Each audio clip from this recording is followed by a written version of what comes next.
a se associar a alguém justamente para poder criar aquela empresa? Você acha isso certo? Então, até ela mesma admite, inclusive a unipessoal, que isso daí foi objeto de prova, entendeu? Objeto de questão em concurso, tá? Já a sociedade de economia mista, ela só admite SA, perfeito? Então, gravem isso. Empresa pública, qualquer forma societária admitida em direito. A sociedade de economia mista, só SA. Isso daí é a primeira diferença que você tem que ficar aqui, tá? Vou fazer uma bolinha vermelha aqui. Primeira diferença que você tem que ficar atento, que cai muito em concurso público. Vamos lá. Empresa pública, totalidade do capital público. Entendeu? O capital, ele é o quê? Vamos escrever aqui. 100% público.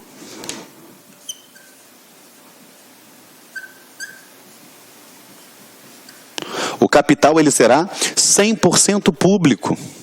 Ao passo que a sociedade de economia mista, maioria do capital votante é público. Também é outra diferença. E aí também começa a apertar de novo.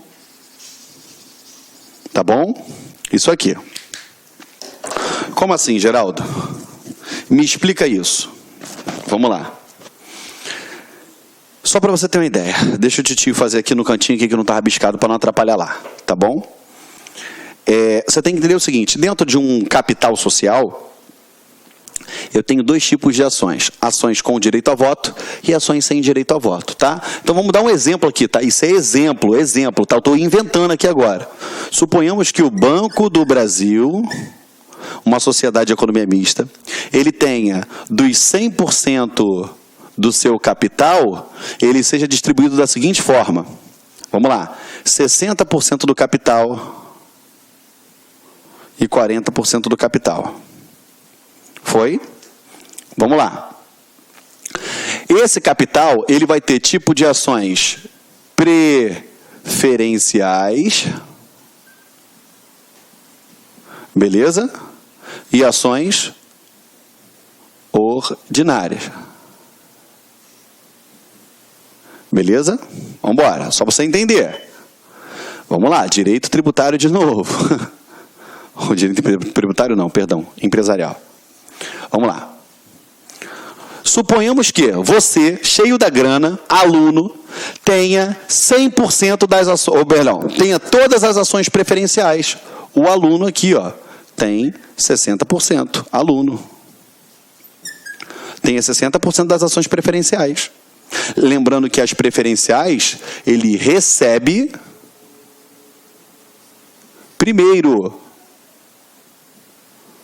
mas não vota. As ações ordinárias, vota. Tem direito a voto, tá bom? E, perdão, tem aqui, ó, o aluno tem 60% das ações preferenciais, correto? Deixa eu botar aqui, melhor dizendo aqui, ó, aluno. E tem 19% das ações ordinárias, tá bom?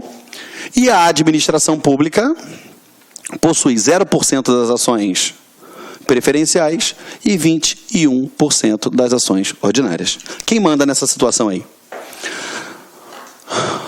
Quem é que tem a maioria do capital com direito a voto? É a administração pública. Geraldo, então, peraí. Pode, numa sociedade, ela comandar tendo 21% e outra pessoa ou um conjunto de particulares terem 79%? Pode. É lógico que aqui eu dei o exemplo extremo para vocês. Mas é só para você ficar atento ao seguinte, que a administração pública numa sociedade de economia mista, ela tem que ter maioria do capital votante, maioria das ações ordinárias e não das ações preferenciais. Eu faço questão de frisar isso para você, porque tem uma porção de apostila que a gente vê na internet aí, dizendo que a sociedade de economia mista, 50% mais 1 do capital da administração tem que ser público. Errado. Pode ser que se enquadre numa possibilidade de dar certo? Pode, mas está errado.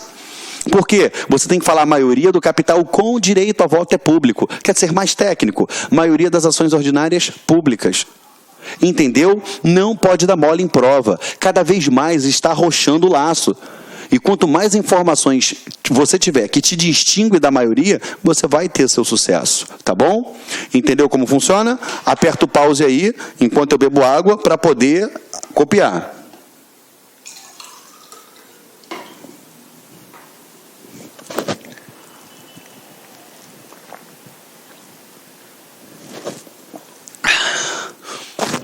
Vamos lá. O tio vai apagar aqui, tá? Vem. Então, continuando com vocês aqui. Deixa eu só reescrever aqui para ficar bonitinho isso aqui. Olha só. Vamos lá. Empresa pública, qualquer forma societária prevista em direito. Show de bola. Ó, inclusive,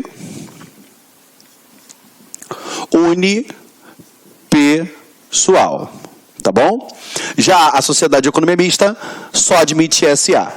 Na empresa pública, a totalidade do capital é 100% público. Já na sociedade de economia mista, o capital votante tem que ser o quê? Público. A maioria do capital votante é público. Lembrou? Vamos lá. Ainda dentro da totalidade do capital da empresa pública, pode, por exemplo, a empresa pública Correios, os Correios, se associarem à Petrobras e criar uma outra empresa pública? Pode. Pô, Geraldo, mas a Petrobras é uma sociedade de economia mista, tem capital privado. Então essa empresa pública vai ter capital privado? Não. O fato de persistir, de existir capital privado dentro de um dos integrantes do quadro societário da empresa pública não tira o seu capital de ser 100% público. Entendeu? Tu tem que anotar isso no teu caderno. O fato de, dentro de uma sociedade, de uma empresa pública, o quadro societário ter alguém que tenha resquícios de capital privado, um exemplo, uma sociedade de economia mista, não desconfigura ela como uma empresa pública. Não desconfigura ela o fato de ter o capital 100% público. Entendeu? Pergunta excelente para cair na prova. Tá? Vamos embora. Exerce atividade econômica, show de bola. Agora, outra diferença. Aqui, ó. O seu foro processual. As empresas públicas federais, foro processual, Justiça Federal. As sociedades de economia mista federais, foro processual, Justiça Estadual. Tem 3 asteriscos porque tem observação mais à frente que eu vou falar com vocês, tá bom? Que é claro, quando tiver tiver umas outras situações, a gente faz isso daí. Mas volta. Então, empresa pública federal, Justiça Federal. Sociedade de economia mista federal, Justiça Estadual. Lógico, salvo quando tiver intervenção da União, bababá, que a gente vai falar isso mais à frente, tá bom? Vamos lá. Imunidade tributária recíproca. Elas gozam daquela imunidade do artigo 150, inciso 6º? Não! A regra é que não gozem, salvo se prestarem serviço público. Se forem prestadoras de serviço público, igual a gente viu lá no artigo 150, igual eu te mostrei nos 2 julgados que eu trouxe aqui, expus aqui para você no quadro, aí sim, elas vão gozar de imunidade tributária. Fora isso, não. Entendeu? Então, a regra é que não gozem de imunidade tributária, salvo se extensíveis aos particulares ou prestadoras de serviço público. Perfeito? Foi? Então, anota essa observação aí no teu material. Não gozam de imunidade tributária, salvo ser prestadoras de serviço público ou extensíveis a particulares. Perfeito? Fechamos isso daqui? Show de bola? Vamos para as observações então.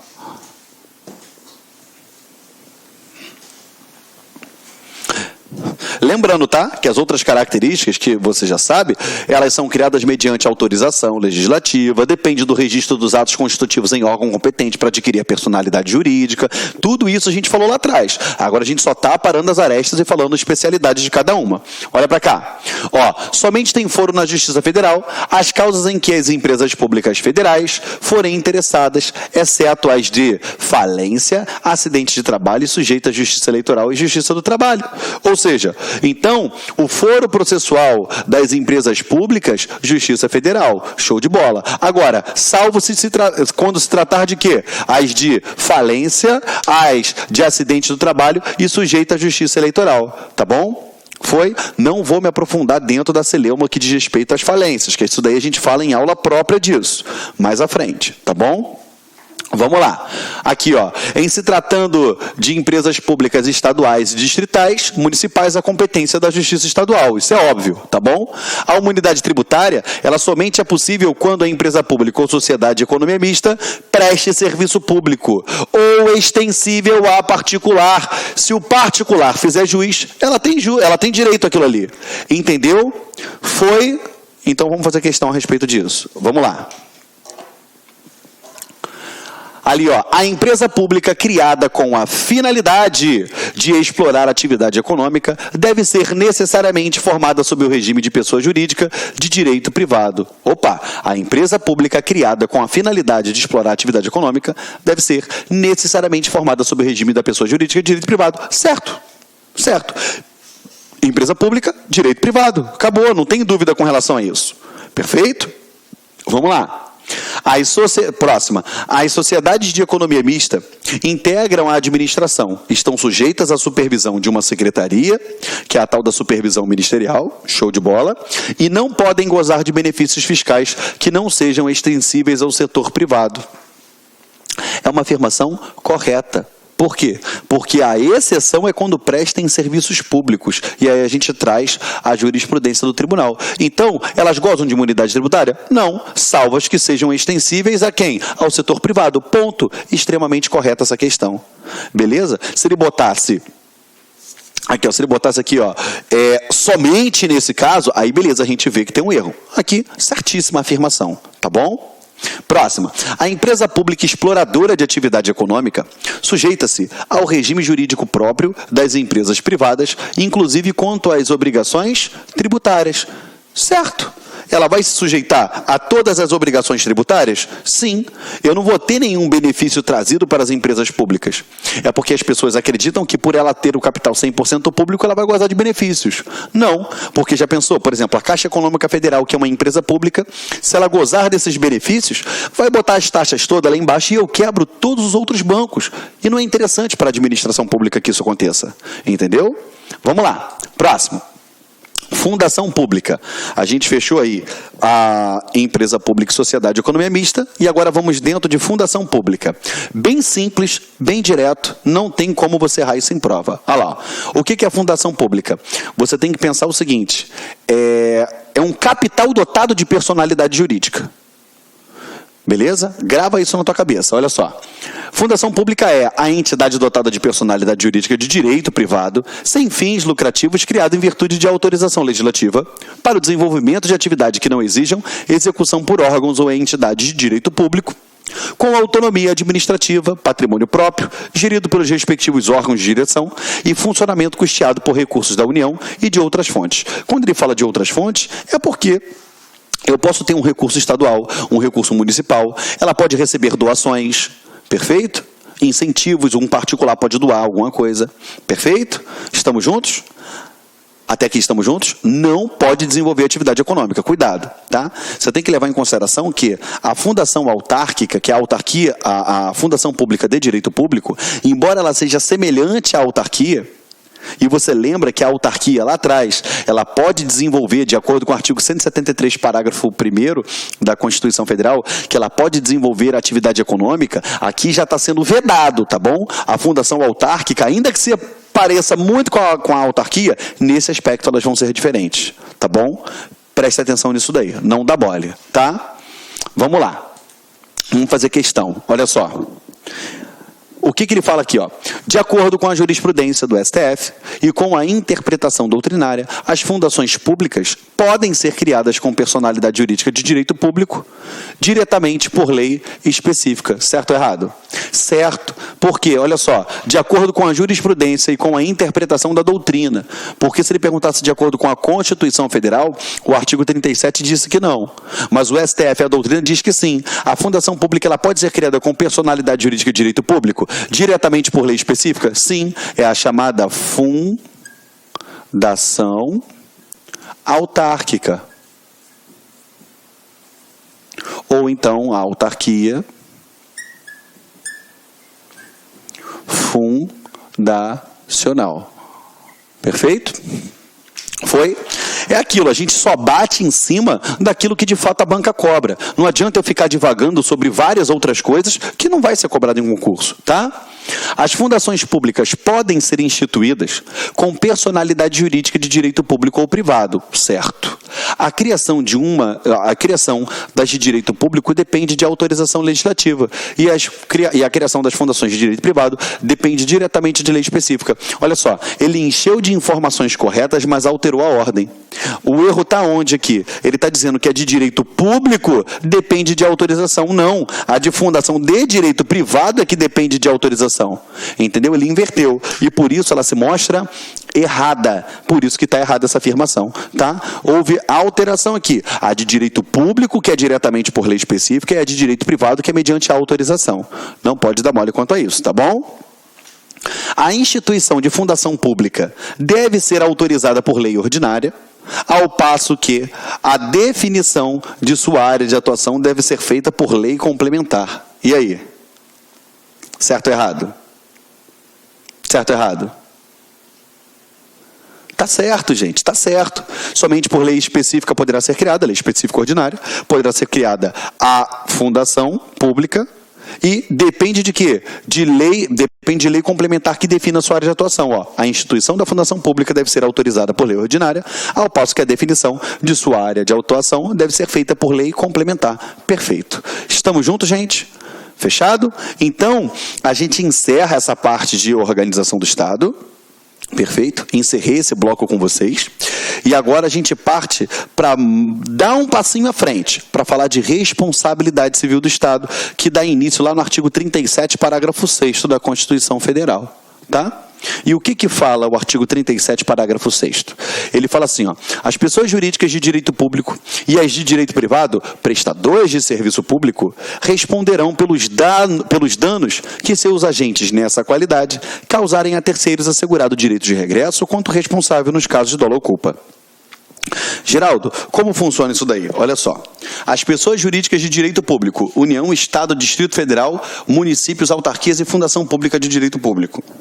E as de direito privado, prestadores de serviço público, ou seja, qualquer uma outra que seja de direito privado, mas que esteja na qualidade de prestação de direito público, de serviço público. Responderão pelos danos que os seus agentes, nessa qualidade, qual qualidade? Na qualidade de agente público, tá? Porque se ele estiver em casa não fazendo porcaria nenhuma, não há de se falar em responsabilidade civil do Estado. Causarem a terceiros, assegurados o direito de regresso, ou seja, que é a tal da ação regressiva contra o responsável nos casos de dolo ou culpa. O que é isso que você está vendo? Você está vendo aqui a responsabilidade civil do Estado, que ele diz exatamente aqui no artigo 37, parágrafo 6º. A moderna teoria do órgão público sustenta que as condutas praticadas por agentes públicos no exercício de suas atribuições, elas devem ser imputadas ao Estado, ou seja, que é a teoria da imputação volitiva, a teoria do órgão. Quem é que fez? É o órgão ao qual ele pertence. Não é o agente que pratica o ato, entendeu? Por exemplo, eu, servidor público, cometi algum ato na qualidade de servidor público, quem é que responde? A administração pública, o órgão ao qual eu pertenço. Entendeu o que eu estou falando? Porque não é imputado a mim, vai ser voltado contra mim em ação regressiva. Porque a responsabilidade da administração pública é objetiva, comprova-se nexo causal, ao passo que a minha é subjetiva, comprova-se dolo ou culpa. Olha só. Assegurado o direito de regresso contra o responsável nos casos de dolo ou culpa. Então, você tem que saber que a responsabilidade civil da administração é objetiva e a do servidor, nessa qualidade, é subjetiva. Tá? Então, a gente bota aqui, ó, responsabilidade civil da administração pública. Vamos lá. A da administração pública, ela vai ser o quê? Objetiva. O que eu tenho que ter? Nexo causal. E do servidor público? A do servidor, ela vai ser subjetiva. Comprova-se o quê? Dolo ou culpa. Foi? Estamos juntos? Perfeito, galera? Guardem isso no seu coração. Tatua no cérebro, para nunca mais errar. Tá? Foi? Aperta o pause e copia, que eu vou apagar.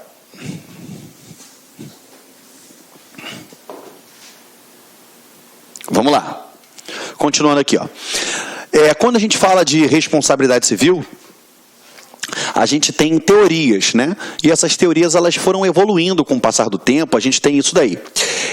De fato, o que você tem que saber é a responsabilidade objetiva que cai em 80% das questões, tá? A objetiva e a subjetiva.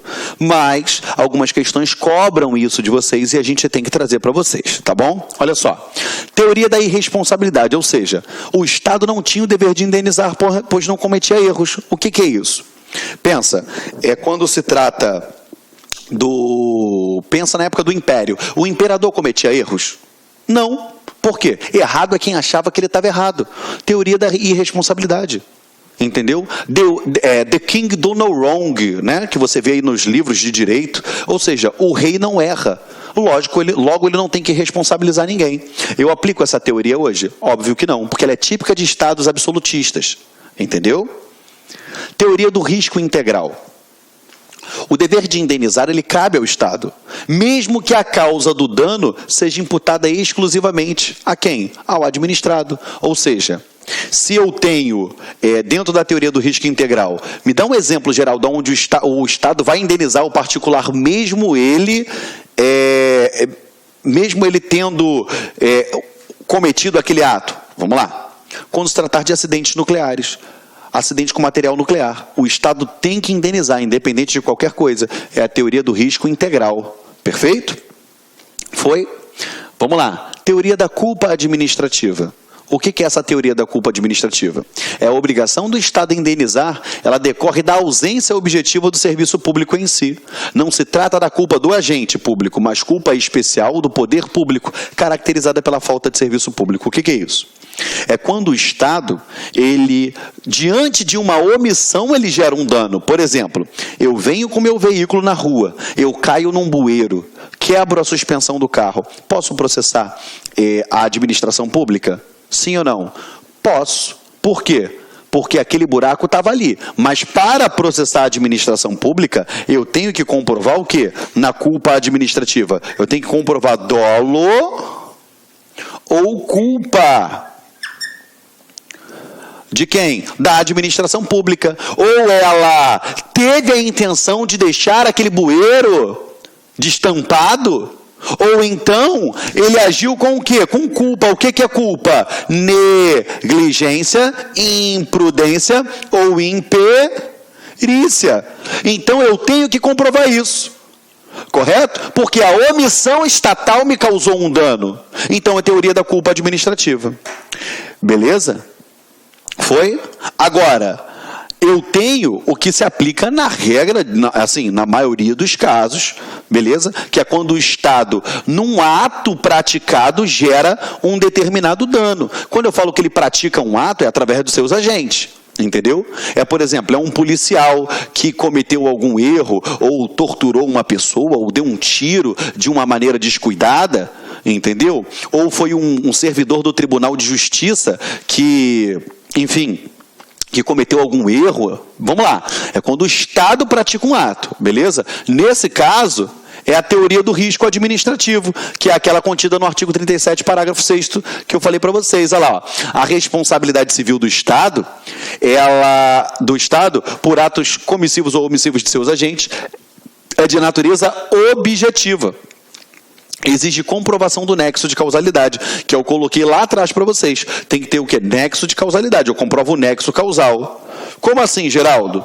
Vamos lá. Suponhamos que, Joãozinho vinha dirigindo a viatura do Estado. Joãozinho é servidor público. Ele atropela a Joana. Arrancou 2 pernas da Joana. A Joana pode processar o Joãozinho? A Joana pode processar o órgão que ele pertence? Como é que funciona? A Joana, ela processa quem? O Estado. Por quê? Para processar o Estado, ela tem que comprovar o quê? O que a gente aprendeu aqui, o nexo causal, que é a correlação entre a conduta do agente e o dano sofrido. Ele vinha dirigindo a viatura do Estado, ele me atropelou. Eu vou acionar o Estado. Mas por que eu comprovo o nexo causal? Porque trata-se de responsabilidade objetiva. E aí sim, aciona o Estado. Até aqui estamos juntos? Mas vamos lá. O Estado vai chamar o Joãozinho para responder junto com ele? Não, negativo. O Estado suporta aquela ação. A partir do momento que o Estado foi condenado através de sentença judicial transitada em julgado, opa, ficou configurado que o Estado teve aquele prejuízo. O Estado se volta contra Joãozinho na chamada ação regressiva, ou ação de regresso. E nessa ação regressiva, o Estado tem que comprovar o que do Joãozinho? Que ele agiu com dolo ou culpa para atropelar Joana. O que é culpa? Negligência, imprudência ou imperícia. Comprovando dolo ou culpa, por quê? Porque a responsabilidade do agente, do servidor, é subjetiva. E aí sim ele se volta contra Joãozinho. Então vamos lá, revisa comigo. A responsabilidade civil do Estado é objetiva, devendo comprovar o quê? Nexo de causalidade, para poder responsabilizar o Estado. Depois de sentença judicial transitada em julgado, move o Estado contra o agente que praticou aquele ato, contra o servidor, uma ação regressiva, devendo comprovar dolo ou culpa, porque trata-se de responsabilidade subjetiva. Acabou. Moleza, isso é o artigo 37, parágrafo 6º. Entendeu? Show de bola? Foi? Deixa eu apagar aqui para vocês. Vamos lá. Olha lá, ó. E aí a gente tem aqui, ó. Perfeito? Estamos juntos aqui. Show de bola. Essa parte aqui eu já absorvi lá atrás. E a gente encerra aqui mais uma aula com vocês. E a gente encerra todo o conteúdo de organização do Estado e toda a parte de responsabilidade civil do Estado. Eu agradeço mais uma vez a sua presença até o final. Eu sei que é difícil, eu sei que é duro, eu sei que é árduo esse caminho. Mas jamais desista e conte comigo. Porque nós estamos juntos. Até a posse. Obrigado mais uma vez, fique com Deus e te vejo na próxima aula. Tchau, tchau.